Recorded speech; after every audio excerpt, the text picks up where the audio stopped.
Pessoal, quando nós estudamos lá na sala de aula, a primeira lei de Mendel, ela diz que um par de genes determina uma característica, certo?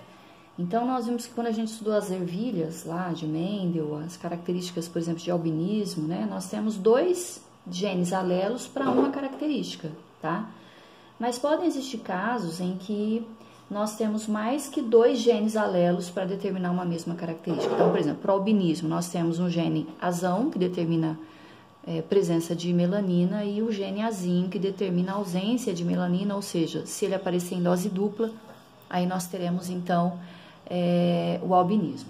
No caso, um exemplo muito comum de genes de polialelia, ou alelos múltiplos, né, que é quando os genes possuem mais de duas formas, tá, para determinar uma certa característica. Então, por exemplo, o exemplo de polialelia mais conhecido é dos grupos sanguíneos. Na nossa espécie existem sangue tipo A, tipo B, tipo AB e sangue tipo O. Então, nós temos três genes, três alelos diferentes, tá, que é o alelo IA, o alelo IB e o alelo Izinho, para determinar o tipo sanguíneo, tá? Então, é isso que é polialelia, ou alelos múltiplos, né? É quando os genes possuem mais de duas formas alélicas, ou seja, uma mesma característica, ela pode ser determinada por três ou mais genes alelos, tá? Então, vamos aqui para o grupo sanguíneo. Depois eu explico para vocês um exemplo também da cor dos pelos de coelhos, tá? Mas agora aqui nos grupos sanguíneos. Então, nós temos para o grupo de sanguíneo tipo A, existem dois tipos de genes. Nós temos o genótipo IA-IA, que é o homozigoto puro, tá? Ou eu posso ter o IA-Izinho, que é um par de genes heterozigóticos. Para o sangue tipo B, eu tenho o indivíduo que pode ser homozigoto dominante, IB-IB, ou ele pode ser heterozigoto, IB-Izinho. Para o tipo sanguíneo AB, eu só tenho um tipo de gene, o indivíduo ele vai ser IA e B, nesse caso aqui não existe relação de dominância, tá? A gente fala aqui de codominância, os dois genes prevalecem. Lembrando que aqui, ó, no sangue tipo B, o alelo B domina sobre o alelo Izinho, que representa o grupo O, tá bom? No sangue tipo A, a mesma coisa, o alelo A, ele domina sobre o alelo Izinho. E aqui no sangue tipo O, vou até colocar aqui, ó, que é o O, ele é um genótipo recessivo, onde eu tenho os dois genes em dose dupla, Izinho e Izinho, tá? Então, esse genótipo ele é recessivo. O tipo sanguíneo AB, eu só tenho esse tipo de gene, e A e B é um caso de codominância. No tipo sanguíneo B, eu tenho... Ou eu posso ser homozigoto dominante, IB e B, ou eu posso ser um heterozigoto, onde o B domina sobre o O, tá? E aqui no A, a mesma coisa, homozigoto dominante, IA e A, ou heterozigoto IAizinho, onde o A domina sobre o O, tá bom? Então, o que a gente precisa saber de importante sobre essa questão dos grupos sanguíneos, principalmente no que diz respeito à doação de sangue, né? Transfusão sanguínea.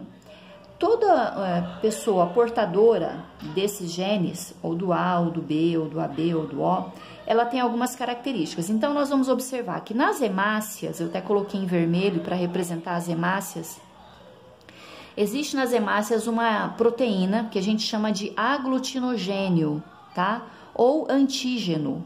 Então, quem é do sangue tipo A, tem o aglutinogênio A nas hemácias, tem essa proteína nas hemácias, por isso ele é do sangue A. Quem tem sangue tipo B, ele tem o aglutinogênio ou antígeno B nas suas hemácias. Quem tem sangue tipo AB, tem as duas proteínas, o aglutinogênio A e o aglutinogênio B nas hemácias. E quem tem sangue tipo O, não tem nenhuma dessas duas proteínas nas hemácias. Ele não tem aglutinogênio, ele não tem o antígeno A e não tem o antígeno B, certo? Só que... no plasma sanguíneo, existem os anticorpos contra esses aglutinogênios. Então, olha só, a gente chama de anticorpo ou aglutinina, que fica no plasma sanguíneo. Para quem tem sangue tipo A, ele tem o aglutinogênio A, mas ele tem o anticorpo anti-B. Para quem tem sangue tipo B, ele tem o aglutinogênio B, mas ele tem o anticorpo contra o A, o anti-A. Quem tem sangue AB, ele tem os dois aglutinogênios, as duas proteínas, porém ele não tem anticorpo. Por aí a gente pode então já começar a pensar que, opa, então quem é sangue AB, já que ele não tem nenhum anticorpo, ele pode receber qualquer tipo de sangue. Sim, exatamente, ele é o receptor universal, tá? E quem tem sangue tipo O não tem nenhuma proteína nas hemácias, mas tem os dois anticorpos, o anti-A e o anti-B. Então, partindo desse princípio, a gente consegue identificar quem doa e quem recebe, tá? Então, vamos lá. Quem é sangue tipo A, ele pode doar, como ele tem só o anti-B, ele pode doar para ele mesmo, para o A, certo? E ele pode doar para quem mais? Ó, para o AB, porque ele não tem anticorpo. Certo, pessoal?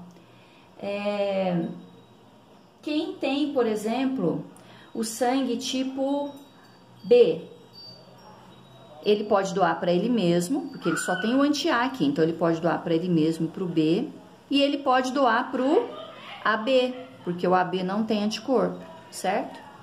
Quem tem sangue tipo AB, só pode doar para ele mesmo, tá?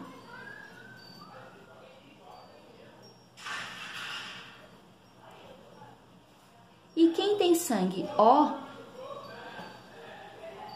pode doar, ele é doador universal, tá? Então, ele pode doar pro A, pro B, pro AB e pro O, certo? Então, eu tenho um receptor universal, que é o AB, e o doador universal, que é o sangue tipo O, certo, pessoal? E vamos ver quem recebe, então, né? Quem é sangue tipo A? Pode receber sangue de quem? Ó, porque quando eu recebo o sangue, eu recebo as hemácias, tá? Quando eu dou o meu sangue, tá? O meu sangue, ele vai reagir lá no plasma de quem tá recebendo. Então, eu tenho que pensar assim, ó, no plasma, né? Eu tenho que tipo de anticorpo? Tá bom? Quando eu tô recebendo, eu tenho que pensar também assim, ó, no meu plasma eu vou receber as hemácias. Então, olha só, quem tem sangue tipo A pode receber sangue dele mesmo e pode receber sangue do O, porque o O não tem nenhuma proteína nas suas hemácias, certo? Então, pode receber sangue do O também. Quem tem sangue tipo B recebe dele mesmo e pode receber também do O, porque o O também não tem nenhum tipo de antígeno ou aglutinogênio nas suas hemácias. Quem tem sangue tipo AB pode receber do A, do B, do AB e do O, tá? E quem tem sangue tipo O só recebe dele mesmo. Só pode receber dele, porque ele tem um anticorpo contra o A e contra o B, tá? Agora, quem tem sangue AB não tem nenhum anticorpo, então ele pode receber de todos os tipos. Entenderam a diferença? Então, eu queria deixar esse quadro bem explicadinho para vocês entenderem a importância da questão de conhecermos qual é o tipo sanguíneo, para na hora de uma transfusão, a gente não cometer nenhum erro, tá? É lógico que hoje todos os bancos de sangue, eles têm todos os nossos dados, né? Todos os nossos genótipos, tudo cadastrado, e não ocorre nenhum tipo de transfusão errada. Caso aconteça, o que pode acontecer é ocorrer a aglutinação. Quando o sangue de uma pessoa, por exemplo, eu tenho sangue tipo O, eu só posso receber de O. Se eu receber um sangue do tipo A, por exemplo, né? Eu tenho anticorpo contra o A. Então, esse sangue, ele vai aglutinar nas minhas veias, nas minhas artérias. Ele vai coagular. E isso pode causar aí um estado febril, até se isso continuar acontecendo, até entupimento, interrupção da corrente sanguínea, né? Porque ocorre essa aglutinação dentro dos vasos sanguíneos, tá bom, pessoal? E a gente continua, então, eu vou explicar agora sobre o fator RH, tá bom?